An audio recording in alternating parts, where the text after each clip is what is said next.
Hello friends, welcome to VOWIAS. Welcome to the Prelims test series discussion, and now we are discussing test 3 and this is part 3 of the test 3.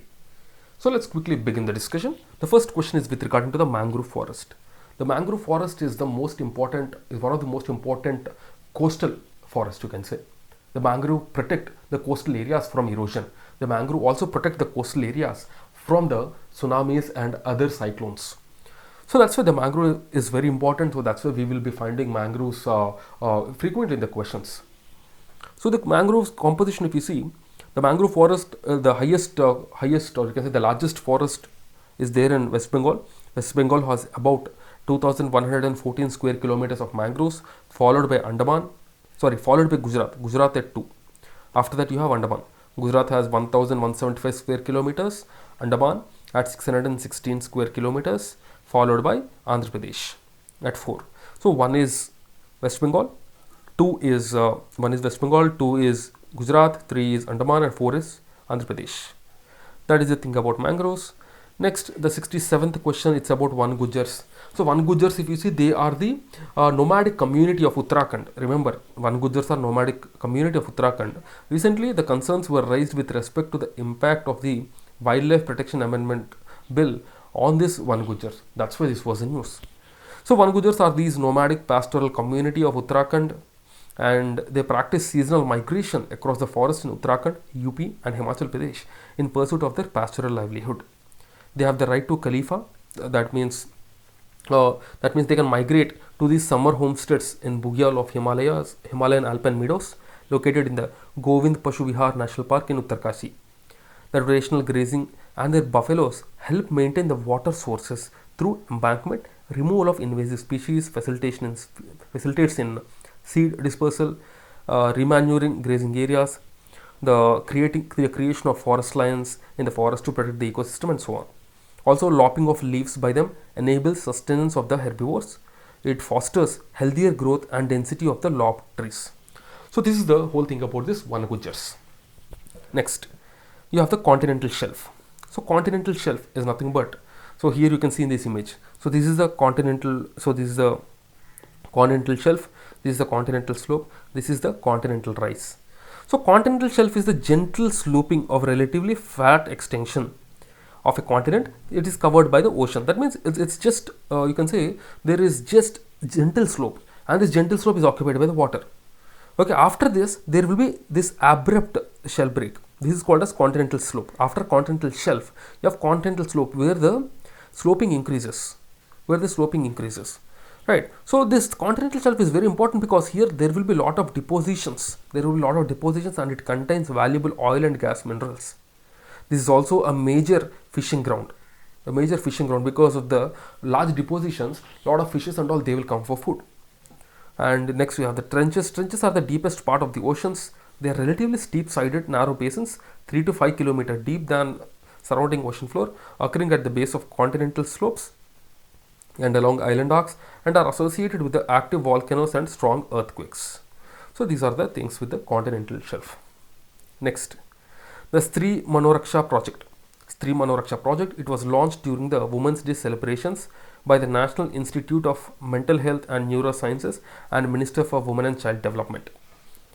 The aim is to extend mental health training to 6,000 one-stop centers functioning across India. The Stree Manoraksha is by the National Institute of Mental Science and Neuroscience, and for the Ministry of Women and Child Development. Remember this, Stree Manoraksha. Next, the Himachal and Uttarakhand Himalayas. So this Himachal and Uttarakhand Himalayas lie between Ravi in the west and Kali, which is tributary of Gagra, in the east. It is drained by Indus and Ganga. So all the three ranges of Himalayas, the Great Himalayas, Lesser Himalayas, and the Naktiba in Uttarakhand. So if you see Himadri, Himachal and Shivalik, all of these three are found in this range, in this area. Most distinguishing features, if you see, the Shivalik and dune formations, they are there. Some important dunes are Chandigarh, Kalka, the Nalgar, Dehradun, Kota Dune, all of these things are present. Dehradun, if you see, it is the largest of all dunes. The length is 35 to 45 kilometers and it has a width of 22 to 25 kilometers. Next, the 71st question is on the Bucharest 9, the B9. It was founded on November 4th, 2015. The Bucharest basically is the capital of Romania. The B9 are, apart from Romania and Poland, Hungary, Bulgaria, Czech Republic, Slovakia, 3 Baltic republics, Estonia, Latvia, Lithuania, all of them are part of it. All the 9 were once associated with the USSR but later chose democracy. Romania, Poland, Hungary and Bulgaria, they are the former signatories of this Warsaw Pact. Estonia, Latvia, Lithuania are part of USSR. All these B9, the Bucharest 9, they are part of EU and NATO as well. So recently, because of this Ukraine conflict, Russia-Ukraine conflict, all of these groupings and all are in news. That's why we need to know about them. Next, India's climate. India's climate, if you see, it is controlled by factors related to location and relief, factors related to air pressure and winds. So both these factors affect the climate of India. So the latitude, if you see, the factors associated to relief and location.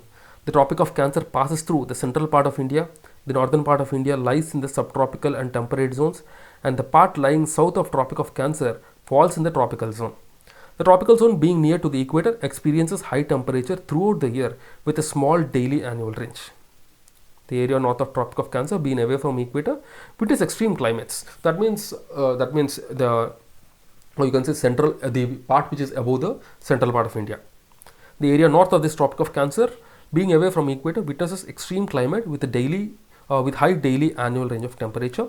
Mainland India extends from 8 degrees 4 minutes 28 minutes north to 28 seconds north to 37 degrees 17 minutes 53 seconds north latitude. The Tropic of Cancer lies at 23 degrees 27 minutes north of terrestrial equator. It is a circle marking latitude 23.5 degrees north, where the sun is overhead and overhead on the 21st of June. So this is the this beginning of this summer in the northern hemisphere. So all of these things are there. So basically what this entire thing is saying is India's climate, if you see, it is impacted by the location. It is impacted by the location. It is impacted by the relief, because we have a lot of hills and all. If you see in the Western Ghats especially, there are some areas where there is heavy rainfall and there are some areas where there is no rainfall. This is because of the hills. Towards the windward side, we will have all the rainfall and all. But towards the leeward side, the rainfall will be less. For example, Pune. So the relief and all also plays a role, and the air pressure, the winds, because as we all know, the heating of the landmass is very much important in summers. This heating of landmass, what it will do is, this heating of landmass, especially the Indian subcontinent, it will ensure that the low pressure is created. Because of this low pressure, the winds which will be coming from the Arabian Sea will come inside India, because air moves from high density to low density. When the air is hot, it will rise up, so vacuum will be created, and these or you can say the winds from the Arabian Sea, they will come and occupy this space. So there will be movement of these monsoonal winds, right? So all these things. And if you see especially the area north of this Tropic of Cancer, that means the area above the central part of India, they have extreme climates. That's why Delhi, if you see, in summer there will be extreme heat, in winter there will be extreme cold. All of these things we will be seeing. Okay. Next, the planet. All planets orbit around the sun in counterclockwise direction except one planet, that is Venus. Earth has the highest density of 5.517 gram per centimeter cube. The second highest is Mercury with a density of 5.44 gram per centimeter cube. All planets except Mercury and Venus have at least one natural satellite. Earth has 1, Mars has 2, Jupiter has 16, and so on. All planets have density above the water, like above 1 gram per centimeter cube, except Saturn, that is 0.7. Okay, this is about planets. So Mercury, Venus, Earth, Mars, they are called interior, and the other planets are called exterior planets. I think you might have known all this, right? Next, aphelion, perihelion, 74th question. Aphelion, perihelion. So Earth, if you see, Earth rotates around the sun in a elliptical orbit. I'll just show you. Yeah. Yes. So Earth, let's say this is the sun. Okay. Now Earth around the sun will move in this elliptical orbit. So ellipse has two axes. One is minor axis, one is major axis. Right. I'll write here. This is minor. This is major. So ellipse has these two. That means Earth at one position will be farthest from the sun, at one position will be nearest to the sun. The position which is nearest to the sun, let's say Earth is rotating like this. If it is here, this is called perihelion. Perihelion means pass mein hona. Aphelion means it is farthest from the sun. So this is the aphelion, right? So this is what is asked in the question. So Earth is farthest from the sun on 4th of July. This is aphelion. 4th of July is aphelion. Whereas 3rd of January, the Earth is nearest to the sun. That is called perihelion. Sun nearest to the sun, perihelion, farthest aphelion. So insolation at the surface varies from 320 watt per meter square in tropics to about 70 watt per meter square at the poles. At the same latitude, the insolation is more on the continents than oceans. Okay, so this is it. Next, the winds. Winds, if you see, you have various kinds of winds. The Fohn, Chinook, these are some kind of local winds. So the Fohn especially is famous in countries like Switzerland, and the Chinook on the eastern slopes of the Rockies, and they have considerable effect on the local pasture. By about 4 to 5 degrees, thus the melting of snow in winter or early spring is beneficial for agriculture, because what they do is they impact the entire local climatic conditions.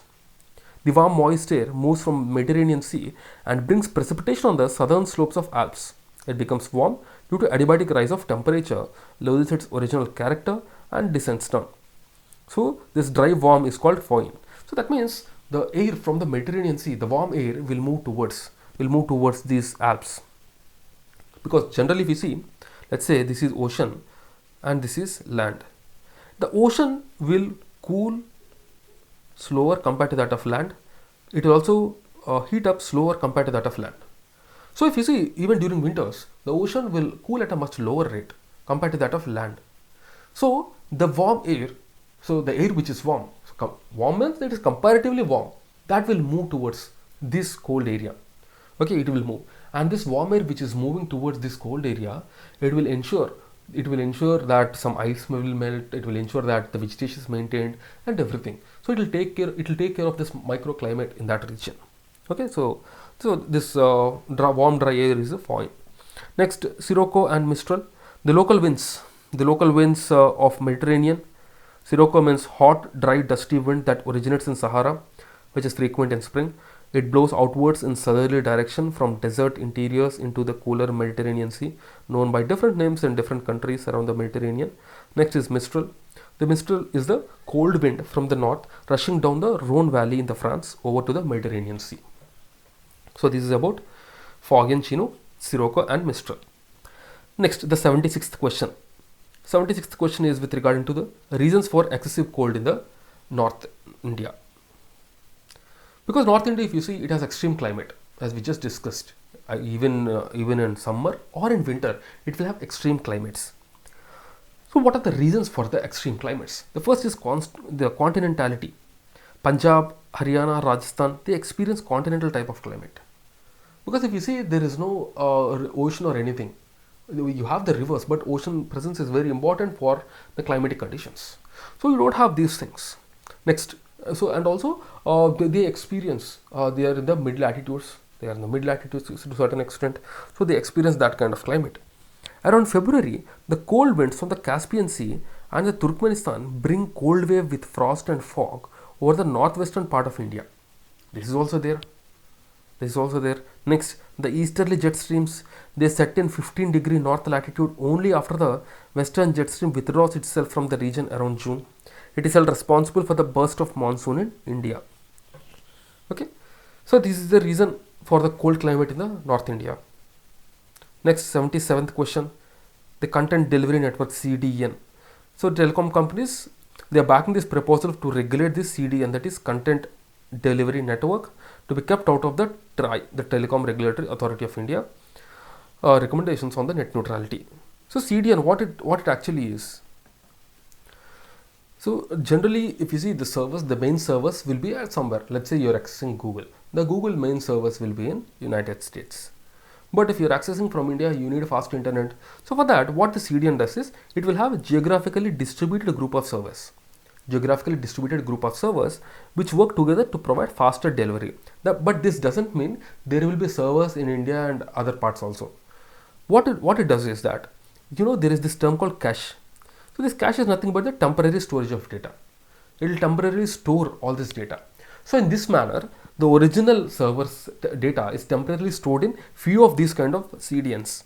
What they will do is, they will help in faster loading of the data for the user.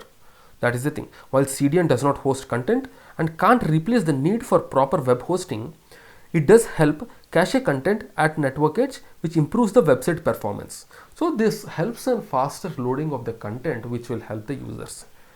Though caching and other optimizations, CDNs are able to reduce the amount of data an origin server must provide, reducing the hosting cost for the website owners.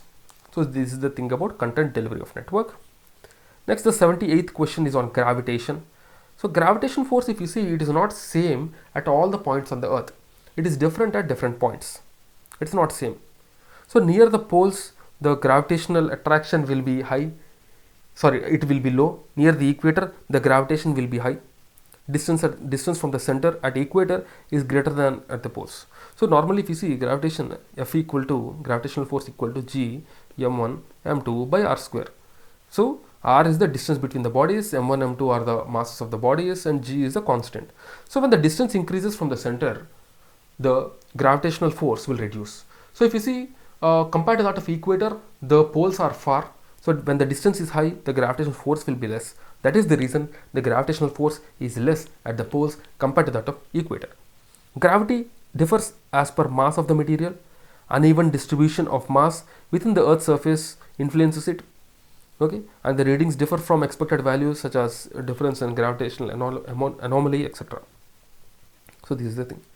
Next, 79th question. 79th question, India has two major group of islands. The question is about that. So two major group of islands. So India, as you all know, has Andaman Nicobar Islands and Lakshadweep Islands. These are the major group of islands. The Lakshadweep Islands are in Arabian Sea of the Malabar coast, scattered between 8 degrees north to 12 degrees north and 71 degrees east to 74 degrees east longitude. And the entire group is made up of coral deposits. The Lakshadweep are the coral islands. The entire group of islands is divided by a 11-degree channel. 11-degree channel.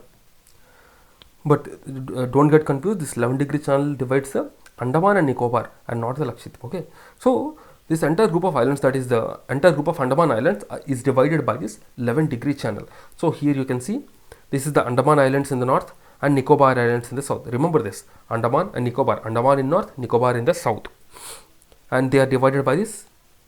They were divided by, you can say, by this 11-degree channel. You have the 11-degree channel here and you have 10-degree channel here, right? Especially if you see this little Andaman is divided from the main Andaman Islands by this 11-degree, and Andaman and Nicobar are separated by this 10-degree channel. Just remember this, Andaman and Nicobar are separated by 10-degree channel, whereas Andaman and this little Andaman, they are divided by this 11-degree channel. So just note that. Next question is on the deserts. So deserts, if you see the Hamada, which is a rocky desert, and it consists of large stretch of bare rocks. So it's a rocky desert. You can just remember Hamada means rocky. The Reg or stony desert. So what it does is, here the as the name suggests, there will be stones in this desert. There will be angular pebbles and gravels in this desert. Okay, and generally in Libya and Egypt you will be finding these kind of things. It is called Serir. Elsewhere the stony deserts are called Reg. Next is Erg or sandy desert. So sandy desert means here there is a sea of sand. The wind deposits vast stretches of undulating sand dunes in the heart of desert. Intricate patterns of the ripples on the dune surfaces indicate direction of the wind. So this is the thing about these deserts. Next, continents following equator. So continents falling on the equator, if you see Australia and Oceania, South America, Africa and Asia. So these are the continents through which the equator passes.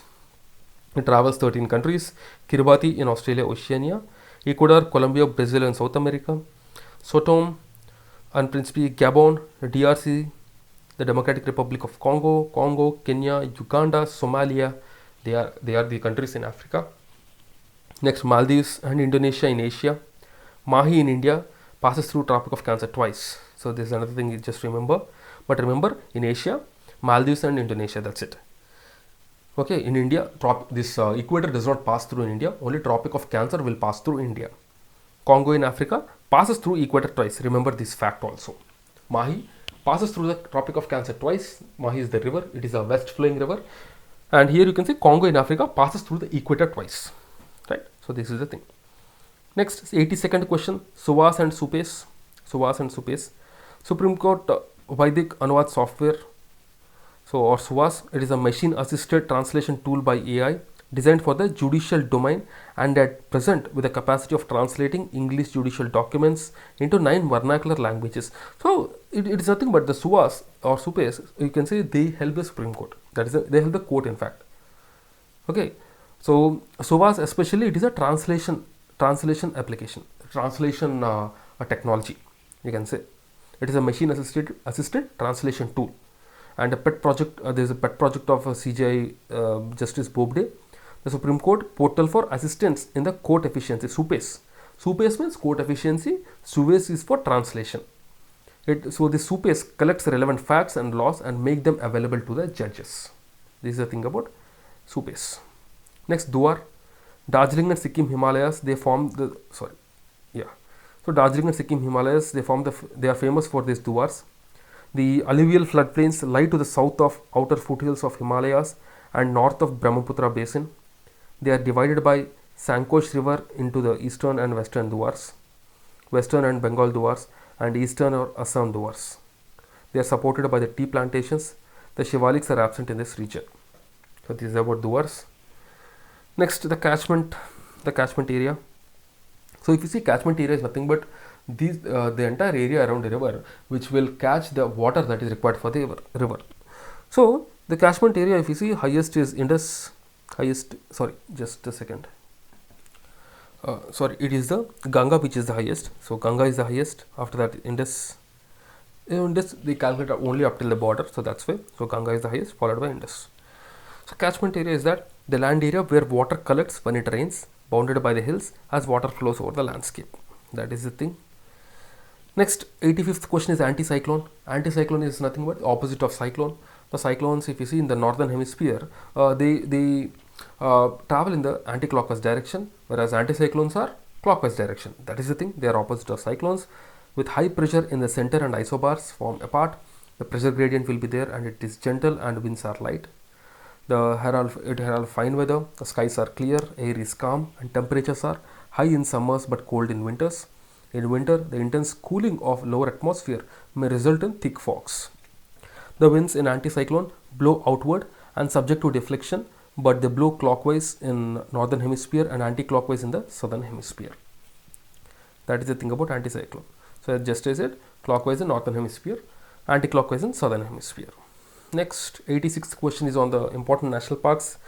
The Kudremukh National Park. Kudremukh National Park, if you see, this is in the Karnataka region. Kudremukh in Karnataka. So the three main important rivers, Tunga, Bhadra and Netravati, they have their origin in this Kudremukh National Park. That is near Udupi and Chikmagalur in Karnataka. The animals spotted are Malabar civets, the wild dog, sloth bear, spotted deers. Next, Eravakulam National Park. So just by reading this name, you can understand this is from Kerala. Western Ghats in Udupi, Kerala. The first national park. It is the first national park in Kerala, a World Heritage Site as well. The Anaimudi Peak is located here in this Eravakulam National Park in Kerala. Next, the Bannerghatta National Park in Bangalore. In the towards the south of Bangalore, there is a mini zoo created in 1972, which has grown into the present national park by 2002. Next, the Nameri. Nameri is in Assam. It is in the foothills of eastern Himalayas in Sonitpur, Assam, 40 kilometers from Tezpur. Okay, and if you see here, there is this river Jia Boroli and its tributaries Diji, Tinai, Dinai, Doigurung, Nameri. All of them flow through it. It has a prey base in form of sambar, barking deer, hog deer, wild boar and guar. There are 3,000 domestic cattle who are part of the prey base for the tiger and leopard here. So Nameri is in Assam. Nameri in Assam, Bannerghatta, Bangalore, Eravakulam, Kerala, Kudremukh, Karnataka. Remember this. Next, column of ATM. That is atmosphere. That is the shortcut is ATM used here. So column of atmosphere, if you see, the whole atmosphere is divided into various layers. Troposphere, stratosphere, mesosphere, thermosphere, exosphere. So all of these things are various things. So at the lowest point, you have the troposphere. Troposphere is the lowest atmospheric layer. The average height is 13 kilometers and extend up to 8 kilometers near the poles and 18 kilometers at the equator. Average is 13. The thickness is greatest at the equator, because in the equator, if you see, there will be huge sunlight, there will be huge evaporation of water. Because of this, the atmosphere will be thicker compared to that of the poles, because at the poles there will be less sunlight, there will be less evaporation, so there will be thin atmosphere, right? And this is the most important layer for the biological activity, the troposphere. Here all the gases will be present which are important for us. But when the gases, or when you can say the other gases which are not important for us increases, when their composition increases, then the pollution in this layer increases, and that troubles the humans. Next, tropopause. Tropopause is that zone which separates troposphere from stratosphere. After troposphere, you have the stratosphere. The stratosphere is found after this tropopause. Tropopause, you can say it is that mid layer. So here you can say there's this tropopause and stratosphere. It contains the entire ozone layer. It absorbs this ozone layer absorbs this ultraviolet radiation and shields the earth from the intense harmful rays. After this, you have the mesosphere. So the mesosphere is above the stratosphere. It extends up to 80 kilometers starting and another important thing is, in the troposphere, temperature decreases with increase in height. In the stratosphere, temperature increases with increase in height.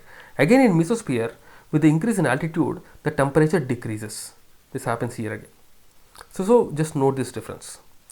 Here the temperature again decreases with increase in altitude. And the upper limit of mesosphere is mesopause. After this, you have the thermosphere. Above this mesosphere and below the exosphere, there is this electrically charged particles called the ions, and they are part of this ionosphere. Next is exosphere. The exosphere, if you see, it is the uppermost layer of atmosphere which is above the thermosphere. It is highest, but very little is known about it. The contents are extremely rarefied and they gradually merges with the outer space. This is the thing about exosphere. Next, the 88th question is about the peatlands. So peatlands, if you see, they are the frozen carbon storing expanses of land in Europe and Western Siberia, and they might be approaching their tipping point faster than expected. The peatlands are class of wetlands, the ecosystem flooded with water, and there is this waterlogged condition, and because of this waterlogged condition, the microbial activity will be less over the dead bodies, dead particles, dead plants and everything. So there will be huge deposition of these dead plants and animals, and this is very rich in that kind of thing. And some are buried under this frozen ground or permafrost. So they froze. So lot of this undecomposed body is stored under this permafrost. And this permafrost peatlands, they are found in northern parts of Alaska, Canada, Russia. So in simple words, peatlands, if you see, they are the places where you will find this undecomposed plant and animal waste because of the high water content. Because see, whenever these things are submerged in the water, the microbial activity will be less, because sunlight can't reach them. That is the thing. Okay, and the peatlands occupy about 3% of global surface, and they store twice as much carbon as the world's forest. So they are a very rich source of this carbon. Okay, so that is the thing. Next, 89th question is on the theories with respect to the universe. The first is the Big Bang theory. The Big Bang theory, or the expanding Earth theory by Edwin Hubble. All matter forming universe exists in place in the form of a tiny ball with small volume, infinite temperature, infinite density.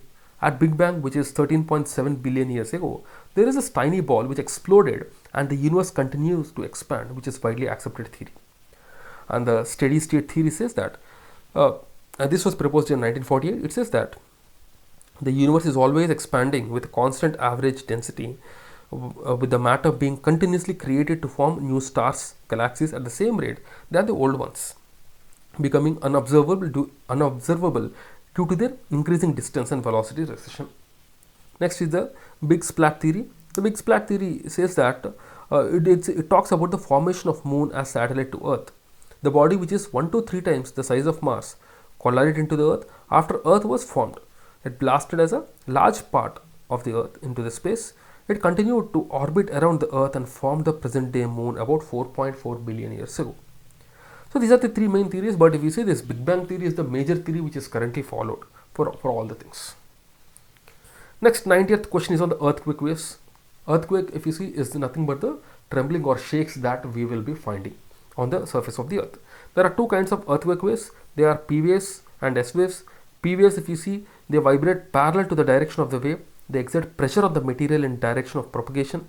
They create density difference in the materials, leading to stretching and squeezing of materials.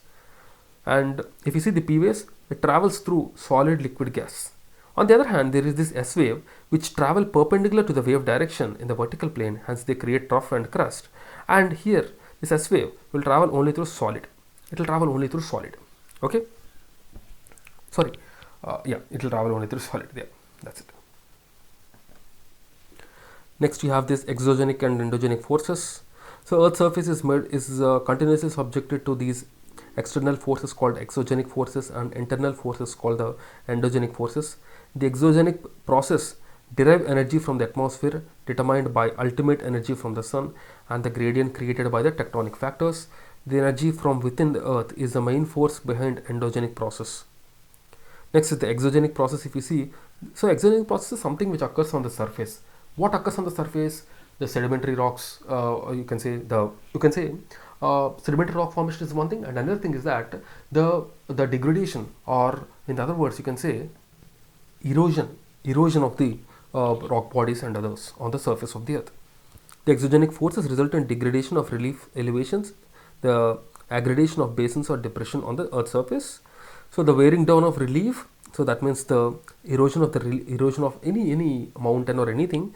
So this is called as gradation. The endogenic forces continuously elevate or build up the earth, whereas exogenic process fail to even out the relief features of the earth's surface. So that means there is this continuous exogenic and endogenic process that will be happening.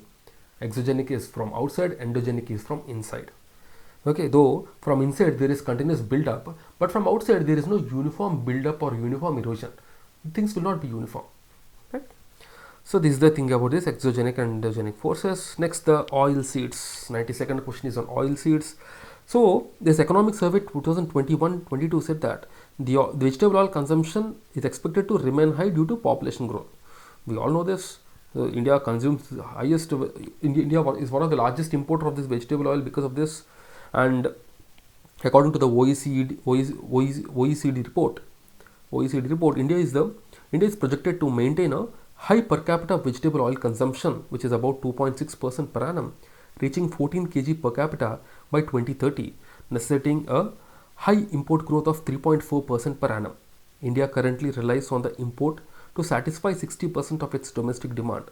The palm oils account for 60% of all imported edible oils, while the edible oil production of the country increases from 6.1 million ton in 2015-16 to 7.9 million ton in 2019-20. The import increased from 14.9 million ton in 2015 and so on. Thus, the import of edible oils has not increased in the past 5 years. So import is stable, but if you see, India imports this edible oil a lot. And India is the largest importer. And if you see, before this Russia-Ukraine war, about 70% of the sunflower oil used to come from this Ukraine itself. 20% used to come from Russia. So that is the thing about this edible oil. Next, the western disturbances. So western disturbances are nothing but the shallow cyclonic depressions. They are the weak temperate cyclones originating over the eastern Mediterranean Sea and traveling across the West Asia like Iran, Afghanistan, Pakistan before reaching the North India. Right. So generally it is steered in India by this westerly jet stream as well. So this is the western disturbance. So as the name suggests, western disturbance means the disturbance coming from the west, originating and coming from the west. Here the moisture content gets augmented from the Caspian Sea in the north and Persian Gulf in the south. It causes a meager rainfall but highly beneficial for rabi crops. This is very important for the rabi crops. Because if you see, during the winter months, the northeast monsoon, it will cause some rain in the eastern side of India and southern side of India, but not towards the western side of India. So that we have to keep in mind. And also, it sustains the flow of water in the Himalayan rivers during the summers. There is this increase in prevailing night temperature generally indicates an advance in the arrival of these cyclonic disturbances. So whenever there is this increase in night temperatures in the North India, then we can say that this western disturbance is going to come. Right. Next, 94th question is on various local showers. First is mango shower. As the name suggests, mango shower means the rain which is falling or the rain which is coming in the summer season. And this helps in ripening of mangoes. Towards the end of summer, we will have this pre-monsoon shower in Karnataka, Kerala region. The blossom shower. With this shower, the coffee flowers blossom in Kerala and nearby areas. Nor'westers, if you see, they are dreaded even dreaded evening, the thunderstorms in Bengal, Assam, called the Kalbaisaki, right? You have the Lu, which is a hot, dry and oppressing wind in the northern plains. Lu means hot wind in the North India. So the mustard is the Rabi crop. So these storms of hot summer of this hot weather season do not assist in its growth. So this Lu will impact a lot of vegetation because Lu is a hot dry wind. Okay. Next, the Pacific Ocean currents. So Pacific Ocean currents, if you see various the cold and warm currents move clockwise circulation in the northern Pacific and anti-clockwise in the south. Right.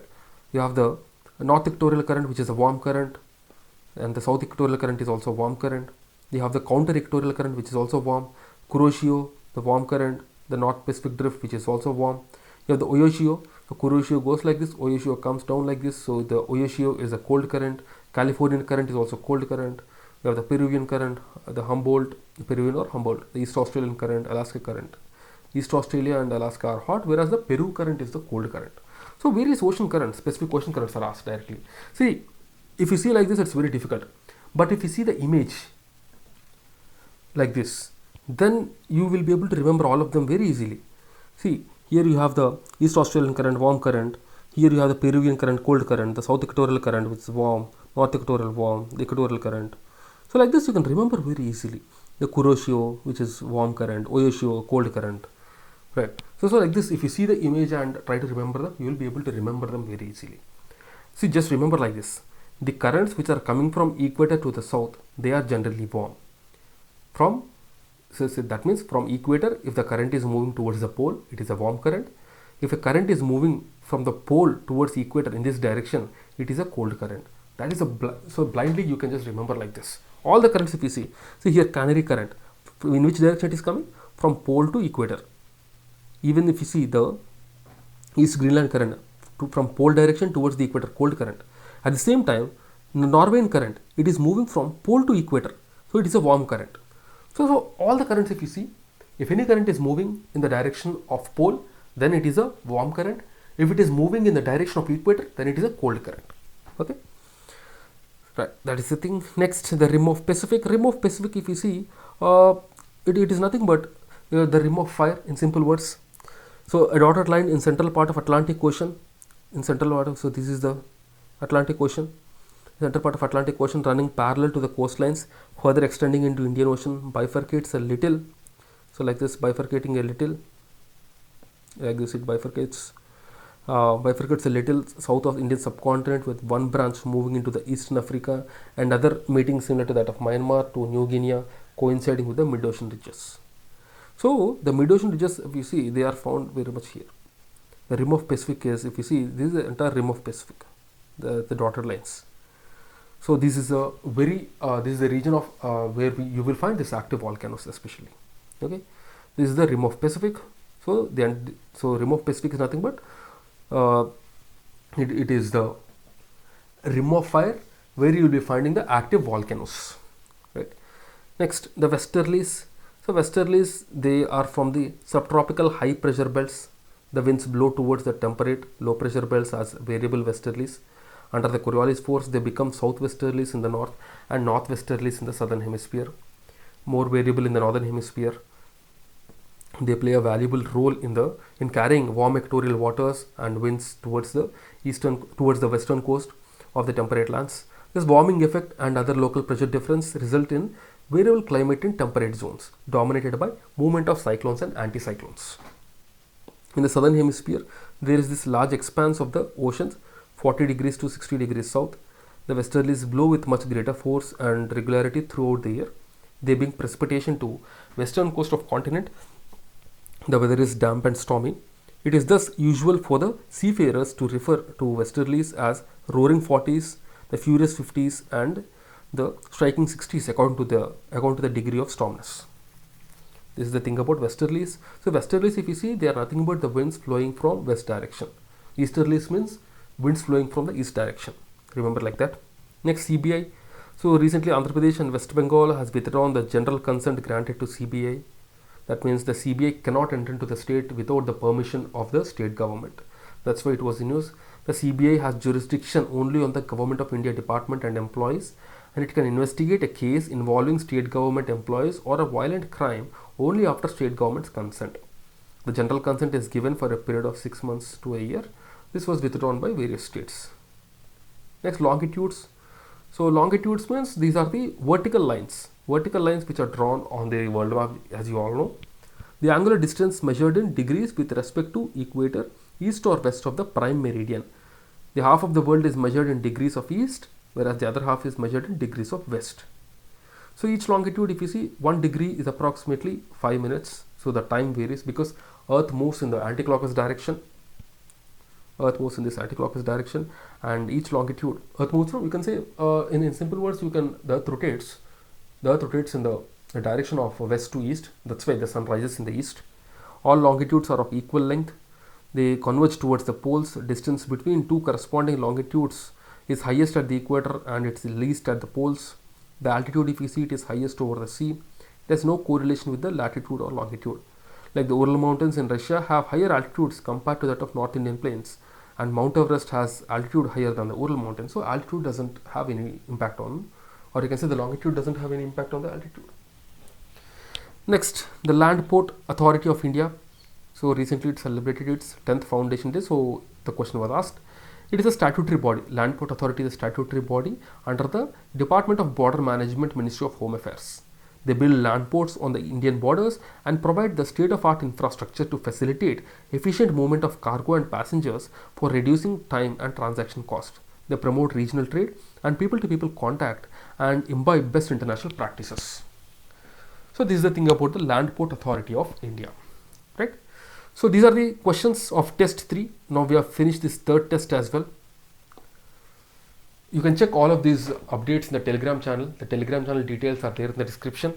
So also you can subscribe to the Vision Prelims test series, Mains test series, monthly magazine by visiting our Telegram channel. The Telegram channel details are there in the description, or you can just type VOWIAS and you will find our channel in the Telegram. Okay, so that's it guys from my side. I'll see you again tomorrow with another set of MCQs from test 4. Till then, keep studying and stay tuned. Jai Hind.